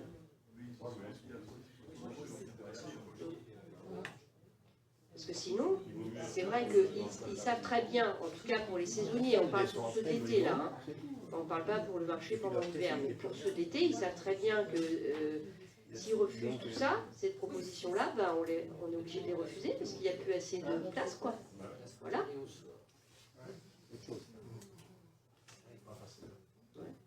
Il semble assez logique quand même de faire le marché central toute l'année, donc avec les commerçants qui vont s'habituer d'être ici. Et effectivement, en période estivale où il y a d'autres commerçants, l'étaler en fait, migrer sur la place devant l'église, migrer dans la rue de la Mer, faire progressivement. Oui. Après, il n'y aura pas le choix. Si on veut tenter de marcher et rester au centre, il va falloir migrer vers des zones de ces zones-là. C'est bien ce qu'on a dit en commission des marchés, et c'est ce qu'on a redit quand on les a re-rencontrés après. On leur a reproposé. Donc je veux dire, après, la balle est dans leur camp. J'ai envie de dire, soit ils acceptent, et dans ces cas-là, le placier pourra s'adapter, soit ils n'acceptent pas, et puis ben, voilà. De toute façon, la priorité, c'est 1, les sédentaires, 2, les non-sédentaires à l'année, genre Florence, et là, après, ceux qui viennent que l'été pour vendre des trucs chinois, on s'en fout, quoi. Non, mais c'est quand même... Moi, je suis tout content d'aller faire mes courses toute l'année chez Gaël ou ailleurs, mais j'aime bien mes commerçants, je ne vais que là, et c'est eux qu'il faut privilégier. Ils perdent de 30 à 40% de chiffre d'affaires le jeudi matin quand le marché est en bas, on ne peut pas leur faire ça. Gilles, ce n'est pas, excuse-moi, je me permets, c'est pas la question qui était abordée précédemment. La question qui était abordée précédemment, c'était comment est-ce qu'on pourrait optimiser les emplacements sur la place de Gaulle et les abords immédiats de la place de Gaulle. Nous avons été force de proposition, on peut toujours recompléter les propositions. Après, je veux dire, on ne va pas non plus forcer les non-sédentaires à aller là où ils ne veulent pas aller. Ils ne veulent pas aller, ben, ils ne viennent pas, et puis voilà. Complètement, je suis d'accord, c'est tout. Tant pis pour eux. Hein. Il n'y a pas de débat. Je crois qu'on est tous d'accord là-dessus. Ils ne payent pas de CFE, ils ne payent rien, ces gens-là, déjà. Les sédentaires, eux, ils payent tout. Exactement. Bah, tout le monde est content. Ce qui est important, c'est les clients. Ils ont un local chez eux, Ils sont très contents de voir revenir les habitants de Saint-Père. moins cher. C'est pour ça que je suis étonné de passer au conseil. La majorité. Le conseil, c'était pour le vote pour le Sénat. Le conseil, c'était pour le vote pour le Parlez Sénat. dans les micros, s'il vous plaît. Parlez dans les micros, qu'on vous entende à l'enregistrement. Ah non, je répondais à Jérémy qui disait c'est bizarre qu'on fasse le conseil. Je dis au départ, le conseil, c'est pour les sénatoriales. Voilà, ça s'est rajouté. Oui, on avait la possibilité de rajouter des points, et moi, ça me semblait important que l'ensemble des élus de la ville de Saint-Père puissent aussi s'exprimer en toute transparence sur le choix fait par la ville pour l'emplacement du marché. Donc voilà pourquoi, Jérémy, on a proposé ça ce soir. Et on le fait ce soir parce que comme ça permet d'avoir une décision prise avant la mi-juin. Au début de la saison, c'est vrai que c'est juillet-août, surtout sur l'été, mais quand même, là, dès le mois de juin, il y a déjà des demandes supplémentaires faites à Jean, hein, et il refuse, hein, s'il n'y a pas la place, il refuse. Voilà, pour le moment, en bas, sur le parking de l'Europe, ça limite le nombre de places, hein, clairement. Donc, s'il n'y a pas d'autres questions, on va passer au vote. J'aurais fait une petite remarque, parce que moi j'entends les arguments de tout le monde, hein, et que moi je suis, comme je l'ai dit la dernière fois, je suis très partagé. Moi il me semble que, bon, effectivement, la question qu'il faut qu'on se pose, nous, c'est quel type de marché on veut avoir, quoi. Est-ce qu'on veut un tout petit marché limité à la place de Gaulle parce que les autres ne peuvent pas aller, ou est-ce qu'on veut un marché un peu plus grand, qui, sans s'approcher des marchés du type Saint-Martin-de-Bréal ou Jouveauville et tout, soit un peu plus en adéquation avec la ville. On est en train de refaire complètement la place Marlan, on va refaire notre front de mer et tout, on travaille à l'amélioration, à la revalorisation de notre bâti, tout ça, ainsi de suite, et puis on se contente d'un petit marché, certes qui est très dynamique et tout, mais qui l'été n'a pas de bonimenteur, n'a pas de tous les autres commerçants qu'on peut trouver, soit à Jouveauville, soit à Saint-Martin-de-Bréal, c'est pas forcément des produits chinois, Gilles. Hein, Bon, c'est un peu dommage. Voilà, moi je pense qu'il faut qu'on mène cette réflexion, peut-être pour l'avenir, peut-être pas pour cette année, ni pour l'année prochaine, mais qu'on y réfléchisse quand même. Quel type de marché on veut? Soit un petit marché, qui sera qu'un petit marché de toute façon, parce que la place de Gaulle, comme le dit Anaïg, elle est contrainte, elle est limitée par son architecture, par sa structure, où on voit autrement. Voilà, moi c'est ce que je voulais dire. Il restera quand même un jour. Sylvie, pardon. Elle a demandé la parole. Oui, est-ce qu'il y a beaucoup de monde pour l'été Oui, mais alors à la proportion, tu vois, je dirais que c'est moins de 10. Hein, en Et puis, général. est-ce qu'on doit avoir un marché qui ressemble à celui de Joville ou de Hauteville, enfin, Saint-Père et Saint-Père? Non, je suis entièrement d'accord, Sylvie, mais peut-être qu'on peut envisager, peut-être, je sais pas, un peu mieux, c'est tout. Bah, en fait, Jean-Michel, pour te répondre aussi, quand on fait les propositions d'étendre derrière l'église, sur le parvis, voire sur l'allée qui a été refaite, Non mais j'ai pour aller vers la entendu place les arguments, Marmande, j'ai ils veulent entendu, pas. hein, j'ai entendu. Donc, on pourrait étendre, hein. Par certains côtés, ce serait possible, hein, pour des produits manufacturés qui n'ont pas besoin d'électricité ou de fluide, c'est possible. On leur a fait la proposition, ils ne veulent pas. Donc, on peut toujours refaire la proposition, hein. Nous, on est ouvert, hein. Mais voilà. Et puis comme on le disait tout à l'heure, c'est vrai que proportionnellement, on traite sur la période, c'est vraiment la période d'été, donc c'est à partir de la mi-juin jusqu'à fin août, où il y a une demande, la demande est forte. Toute l'année, en fait, le marché n'est pas très grand non plus, hein. Donc ce sont des habitués, il y en a qui sont là depuis 40 ans, donc c'est vrai qu'il n'y en a pas d'autres qui viennent en plus, hein. Il faudra peut-être se poser la question quand même. C'est quelque chose, je le dis là, mais je l'ai entendu de la part de beaucoup de personnes. Il faudrait qu'on arrive à se poser la question quand même de fermer le bourg le jour du marché. Alors je sais bien qu'il y a le bus, mais on peut faire interdit sauf bus et vélo. On peut laisser passer un bus tous les 3 quarts d'heure sans que ça pose de gros problèmes, quoi. Il passe doucement. Et là, on aurait vraiment une place de marché conviviale et sympa, quoi. Enfin, Là, je vais répondre au nom de Madame Robidel, qui est donc la responsable du service mobilité de Grandville Terre et Mer, ce que tu viens de proposer, parce qu'effectivement, ils ont fait aussi la proposition de fermer la place pour pouvoir s'étendre. C'est vrai que dans l'idéal, ça serait parfait, sauf que là, les bus passent par là et on peut pas. D'abord, c'est le code de la route. Comment? Oui, mais le bus, tu vas pas mettre des étals, des gens sur la route et le bus qui passe. Enfin, c'est pas possible. Hein. C'est impossible. D'un point de vue de la sécurité, c'est absolument impossible. Non, non.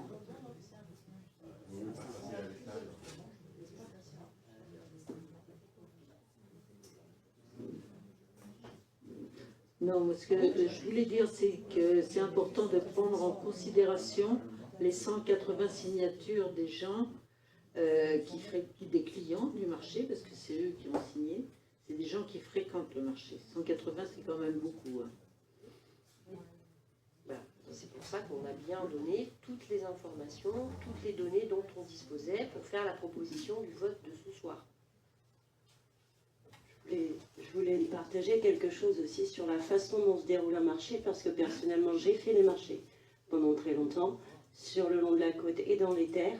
En fait, le placier choisit et l'exposant, il suit ce que le placier décide en fait. Ce n'est pas, on va dire, aux maraîchers de choisir leur emplacement, à part ceux qui sont annualisés, etc., qui sont fixes à l'année, mais sinon, il n'y a pas à choisir oui ou non, on ne veut pas être là. C'est le placier qui fait la loi sur ce marché. Oui, mais sauf que si le périmètre des emplacements a ses limites, quand même, hein, géographiques, et ben, je veux dire, tu as une demande de sédentaire qui souhaite venir, mais qui ne veut pas être à l'emplacement, bah, il ne vient pas, puis c'est tout, quoi.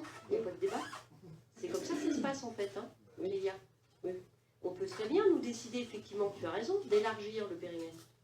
On l'a fait. Ils ne veulent pas venir, ben, ils ne viennent pas. Donc, du coup, le périmètre, on l'a rétréci. Par le placier, je veux dire, il fait en fonction, tu vois, des demandes qui peuvent Oui, être par validées. rapport aux saisonniers qui veulent venir, mais que ça ne leur convient pas, à un moment donné, il y a le jeu du marché. Il faut aller voir à Saint-Martin-de-Bréal comment ça se passe. Hein. C'est carrément au numéro. Donc, et tu passes en dernier si tu prends le dernier numéro. Donc voilà, on a quand même une souplesse ici au niveau du placé. Mais si les gens refusent en saisonnier de se mettre, par exemple, sur la place du parking de Le jour où l'église. il a fait sa demande, on lui a accepté sa demande. D'accord? Hypothèse, le périmètre a été élargi, il fait sa demande. Il arrive, il dit ah mais non, mais moi je veux pas aller là. Bah tu t'en vas. Oui. Et c'est souvent un petit peu ça qui s'est passé aussi. Donc restons simples. Hein, il n'y a pas de débat, il n'y a pas de débat, et puis c'est tout. Hein. Il y a un règlement de marché. T'as raison, hein. C'est ça en fait. Il y a un règlement de marché, on le respecte. Si on ne le respecte pas, ben, on vient pas, et puis c'est tout. Voilà. Je ne sais pas si vous en êtes d'accord, s'il y a encore d'autres questions ou des interventions. On peut passer peut-être au... Oui. Ah, d'accord. Quel sera le vote? C'est pour 6 mois, 1 an, 2 ans Pardon? Le vote qu'on va faire, ce sera pour 1 an, 6 mois, 2 ans, 3 ans. Il y a une durée qui est prévue. Ah bah là, c'est à compter, alors je sais pas, parce que d'ailleurs on l'a même pas mis la date. C'est la fin des travaux, donc la fin des travaux. Alors, la fin des travaux, je vais repasser la parole à Isabelle. Comme vous avez pu le constater, et je réponds après à ta question, Gilles. Comme on fait toujours un vote, ben je réponds tout de suite. On fait toujours un vote à compter de, d'accord? Mais ça ne donne pas l'échéance de fin dans les délibérations. D'accord. Voilà. Je vais passer la parole à Isabelle pour la fin des travaux sur la place Marlan. On va peut-être avant pour le marché, non? Bah, c'était pour Oui, je vais juste vous donner l'information parce que ça me permet justement de donner une idée. Donc en fait, il nous manque une bonne partie en fait au niveau sécurité, c'est les rambardes en fait qui ne sont pas faites parce que le fournisseur n'a pas fini en fait de faire ses soudures. Donc ça va être posé le 19 juin. Donc la fin des travaux va se trouver après le 19, donc dans la semaine. Ça reste encore raisonnable, mais c'est toujours c'est retardé d'1 mois. On ne va pas polémiquer, mais j'avais averti que des retards sur les chantiers, ça arrive. Bah oui, oui, bien sûr. Il n'a pas été fourni en temps et en heure en fait. Donc voilà, il a reçu la matière, le temps de fabriquer, bah, forcément il y a un délai supplémentaire. Non, mais j'entends bien. Et il est difficile d'ouvrir si on n'a pas ces rambardes, parce que sinon on est obligé de laisser les barrières, mais ça reste dangereux quand même. Bien, bah, on va pouvoir passer au vote. Donc il est demandé aux membres du conseil municipal de voter la remontée. Donc effectivement, il y a une petite coquille du marché forain place de Gaulle qui est pour. Alors vous n'oubliez pas quand vous avez une procuration de lever les 2 mains. Donc apparemment c'est l'unanimité. Personne ne s'abstient. Ah si, une abstention, c'est Jean-Michel. Et personne ne vote contre. Merci beaucoup. Donc on va pouvoir passer aux questions diverses. Je ne sais pas s'il y a des questions diverses. Daniel. Alors, c'est pas nouveau. On a déjà parlé des pistes cyclables maintes et maintes fois. Et je suis heureux de constater que dans Saint-Père, cette semaine, nous procédions à la réflexion des traçages, ou de certains traçages. Je vous ai alerté la dernière fois, je vous ai questionné de savoir s'il y aurait dans les marquages provisoires qui sont faits pour ces pistes cyclables, un rafraîchissement qui, au niveau sécurité, serait peut-être pas mal.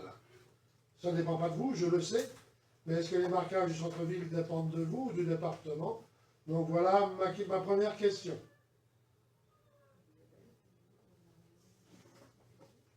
Alors, tu parles des marquages en centre-bourg qui ont été refaits là, et puis un petit peu ailleurs d'ailleurs. Là, on avait des marquages à faire au niveau de la place de Gaulle, d'accord, notamment sur les emplacements de parking, parce qu'ils n'étaient pas délimités.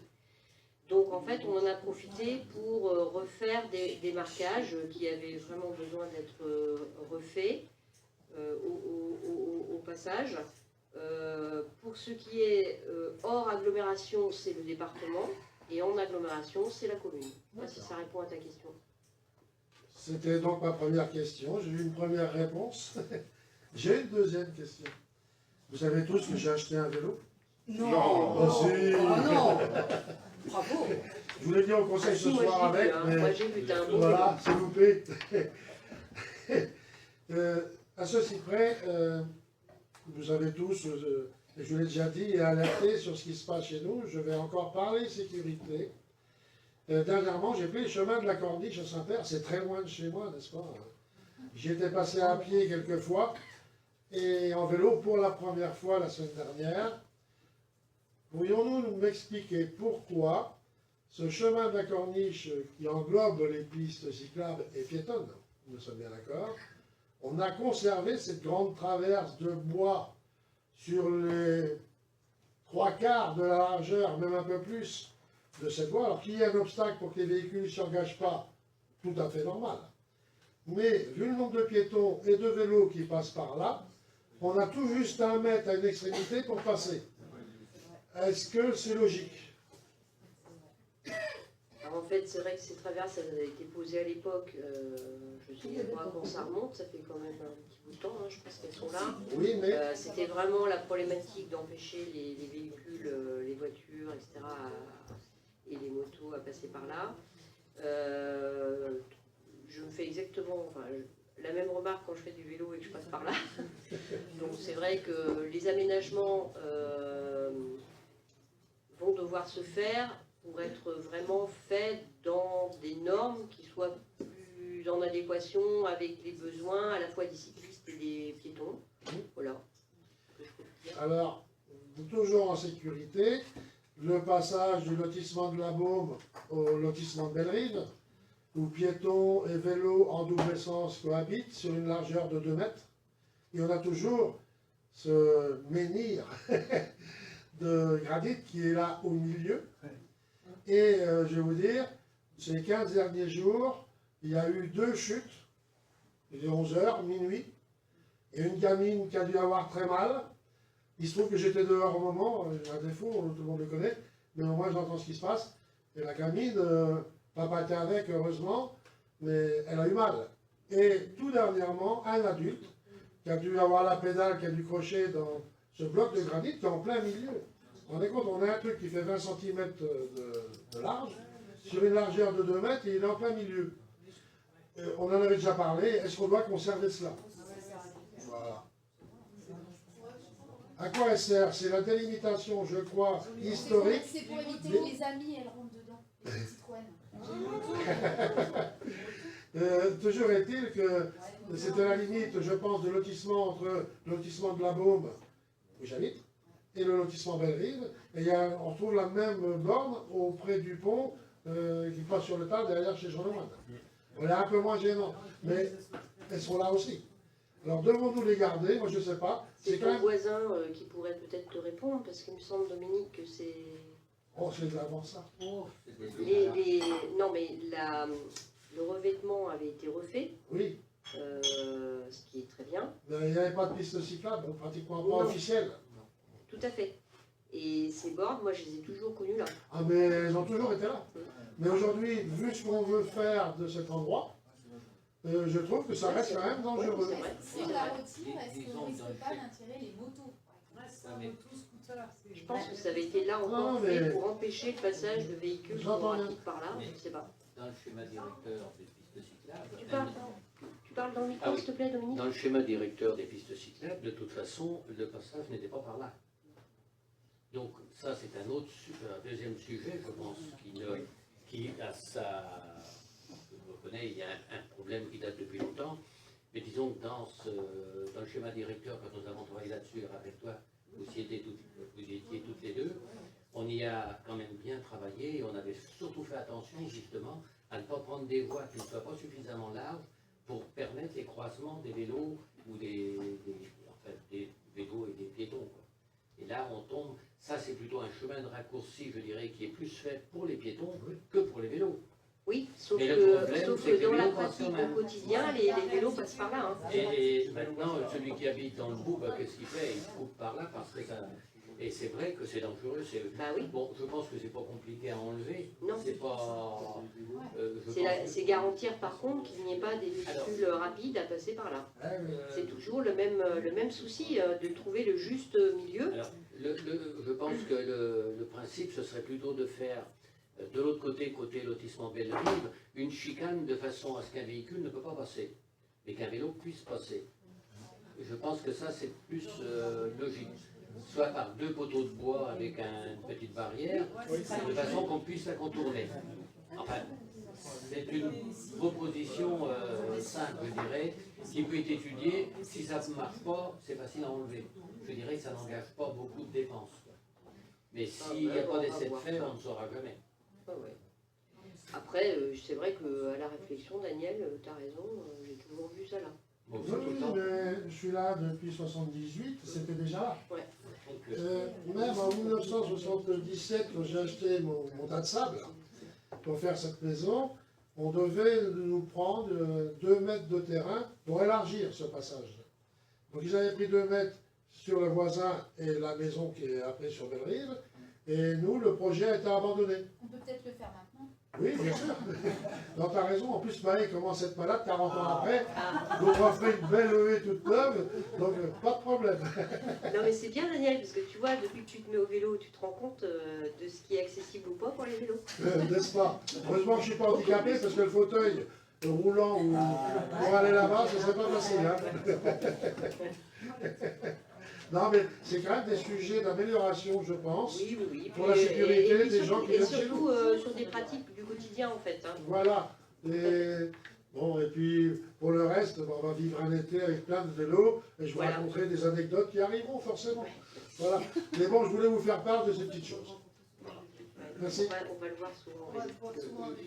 Je pense quand même que pour améliorer, je dirais, si c'est possible, supprimer les 2 bornes où il y a 3 ou 8 bornes c'est même pas du béton, c'est du granit. Non, c'est du granit. Les enlever, les mettre au dépôt et de faire une petite chicane qui aurait peut-être meilleure allure, mais de façon à casser la vitesse pour un scooter ou pour un vélo qui va arriver trop vite. Parce qu'aujourd'hui, on s'aperçoit quand même qu'il y a des gens, on se dit, le gars, c'est pas lui qui pédale, heureusement, parce qu'à la vitesse où il débarque, et on est un peu surpris. Hein.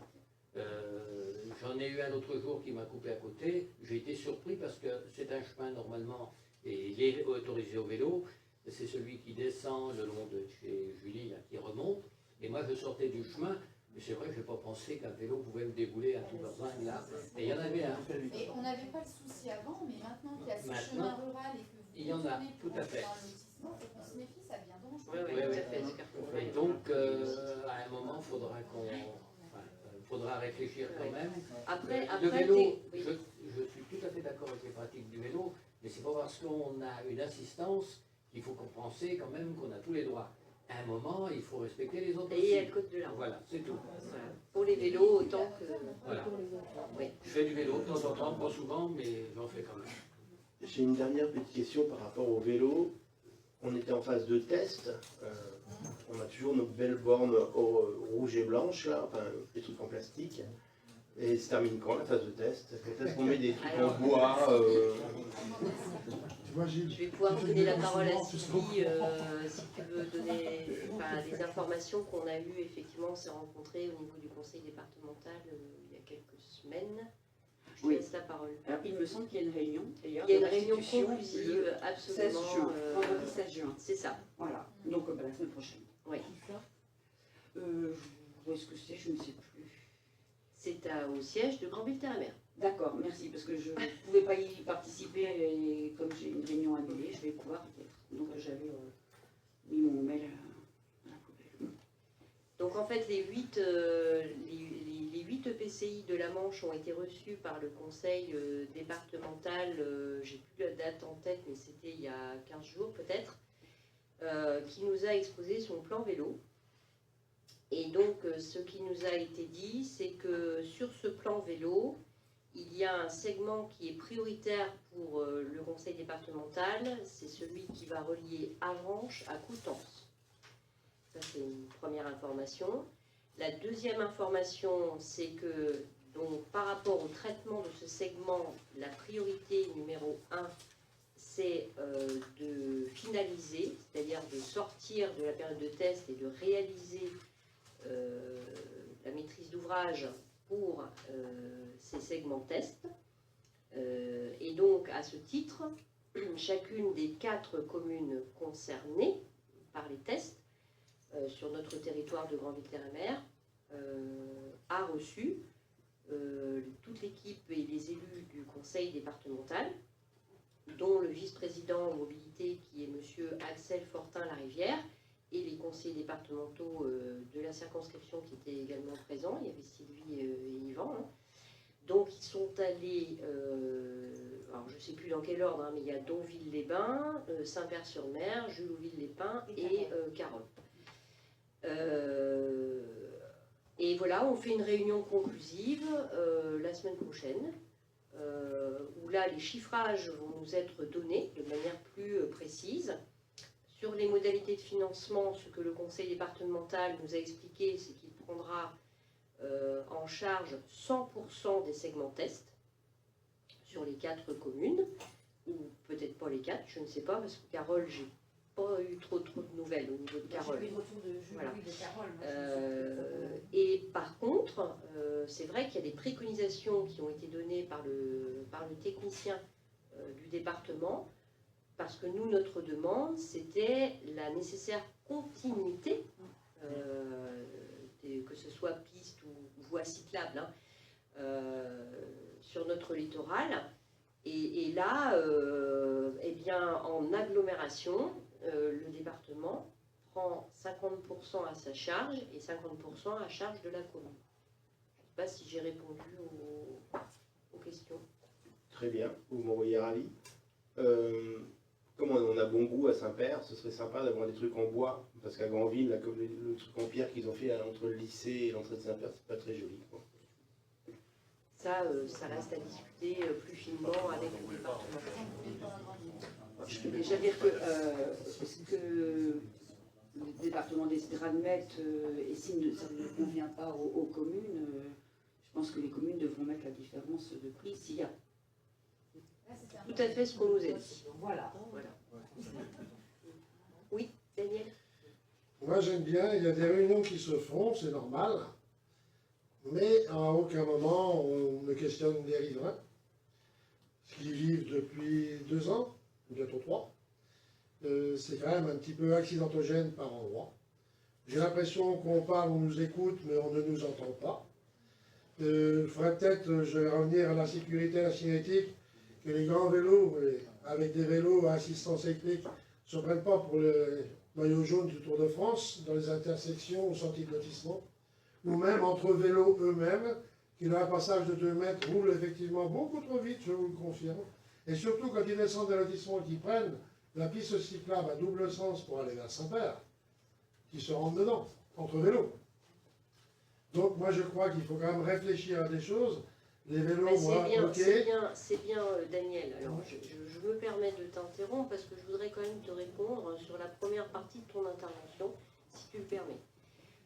Quand tu dis qu'on n'a pas consulté les riverains, alors je rappelle que la maîtrise d'ouvrage, c'est le conseil départemental, c'est pas la ville de Saint-Père. Ceci étant dit, nous avons consulté les riverains, nous avons systématiquement fait remonter. Nous avons consulté au départ les riverains, il y a eu la mise en place du test, j'en conviens, et je pense que le département en a convenu assez rapidement, on a vu qu'il y avait des choses qui dysfonctionnaient, donc on a fait remonter, on fait remonter par GTM, parce que c'est l'autorité organisatrice des mobilités, c'est elle qui a la compétence, d'accord, et GTM fait remonter au conseil départemental. Ceci dit, on a signé une convention. Pour ce qui est de l'entretien du segment test, il revient à la ville de Saint-Père.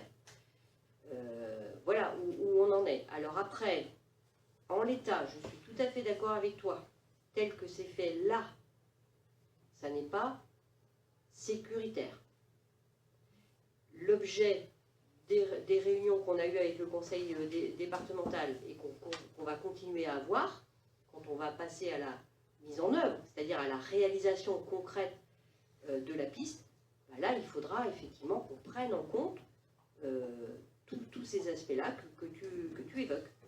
Quand nous voyons le nombre de cyclistes qui viennent de Saint-Père et qui ne prennent pas la passe de la Corniche, ou le chemin de la Corniche, qui continuent à monter, ils s'exposent à des dangers. Ah oui. Voilà. Notamment les cyclistes qui sont sur des vélos. Si, il y en a qui ne prennent pas la piste et qui restent sur la départementale. Oui, parce qu'ils ne comprennent pas la signalétique. C'est la signalétique qui n'est pas claire du tout. On les voit, ils ne veulent pas prendre la piste, ils restent sur la départementale. Et ne parlons pas d'un autre sujet, les voitures qui sortent du parking de Beau-Soleil, j'en ai encore vu un hier, bon c'était un Hollandais, donc il ne sait pas lire les panneaux, mais il ressort du parking direction Jouville sur la piste cyclable. Ouais. Mais si tu veux aller dans ce sens-là, il y a 2 jours, je suis arrivée par la rue de la mairie au niveau de la place de la Poste. Il y avait un monsieur immatriculé 5 ans qui prenait en sens interdit la rue de la mairie, en contresens. Alors, tout est possible. Hein. Oui, non, voilà. Après, à chacun il y de a un ses vrai travail. aussi, Non, mais là où je te rejoins, c'est qu'il y a aussi un vrai travail à faire, et ça, je crois que le département en a bien conscience aussi. Il y a un vrai travail à faire sur la signalétique, qui n'est pas du tout adaptée. Maintenant, l'annonce que je peux faire quand même, c'est que nous aurons un 3e été de segmentation. Voilà. On s'habitue. Au niveau signalétique, ça serait quand même souhaitable qu'elle soit au moins renforcée pour cet été, qu'il y aura encore plus de passages avec des familles, avec des enfants. Ça va être l'occasion à la réunion du 16 juin, Sylvie, de le signaler.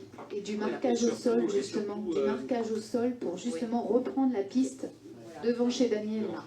C'est comme ça quand même. Tout à fait. Ça sera dit à la réunion du 16 juin. Excuse-moi, mais merci Julie. Franchement, les gens qui viennent de Julouville doivent être sur la piste à droite, où il n'y a pas de piste. Non, mais ça, Daniel, il y a le marquage jaune pour la traversée de rue. On le voit déjà pratiquement plus. Donc les gens ne le comprennent pas. Les familles, on est en vélo en famille, ils n'osent pas traverser, donc ils continuent vers Saint-Père, à droite, alors que la piste cyclable est complètement à gauche. Il y a un vrai effort de réflexion. Non, mais là, et c'est pour ça qu'on avait bien évoqué la nécessaire continuité de la piste, notamment entre Saint-Père et Julouville. C'est d'ailleurs la préconisation du département. Donc c'est là-dessus qu'il faut qu'on bosse. Oui, j'y compte bien. Alors il n'y a pas que la signalétique au sol qui pose problème, il y a la signalétique tout court, parce que les panneaux sont complètement illisibles, mais alors de plus en plus illisibles. Oui. Donc comment se fait-il que le département ne les renouvelle pas régulièrement? Et ça, c'est pas seulement Saint-Père, c'est tout autour de Saint-Père. Je plains les touristes, je ne sais pas comment ils font. On n'est pas en Corse.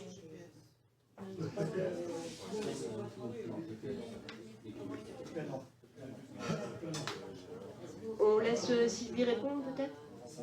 En ce qui concerne les panneaux, il y a des commandes qui sont faites régulièrement.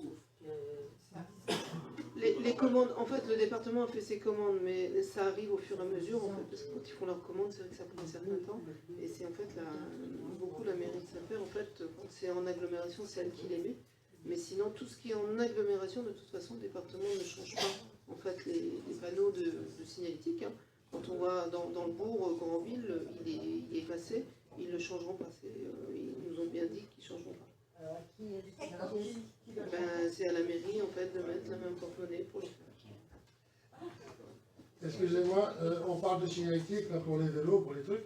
Il se passe quoi à Quéron ce week-end? Il y a des barrières sans signalétique au milieu de la route? Là, c'est l'Urban Trail. C'est l'Urban Trail de Julouville. Ouais. C'est l'Urban Trail, c'est l'Urban Trail de Julouville qui passe par chez nous. Il y a des barrières qui sont à l'entrée de la rue qu'on reprend par exemple à droite, là. Il n'y a pas un panneau, c'est vite fait tout ça. Je vous le dis, c'est tout. Normalement, c'est l'organisateur qui est censé. S'il n'y a pas eu d'accident, tout va bien. Regarde, c'est en train de passer là. Pas les derniers, mais Depuis tout à l'heure. D'accord. 19h30. Ça a commencé. Ok. Ça fait 1 heure. Bien. Ils partent de Julouville, ils font une grande route Ils ont un pour grand revenir à bout. Julouville. Ils ont un grand bout. Ouais.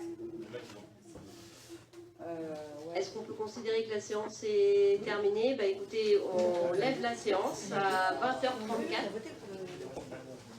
Oui, on a besoin de quelques bras pour déplacer juste la table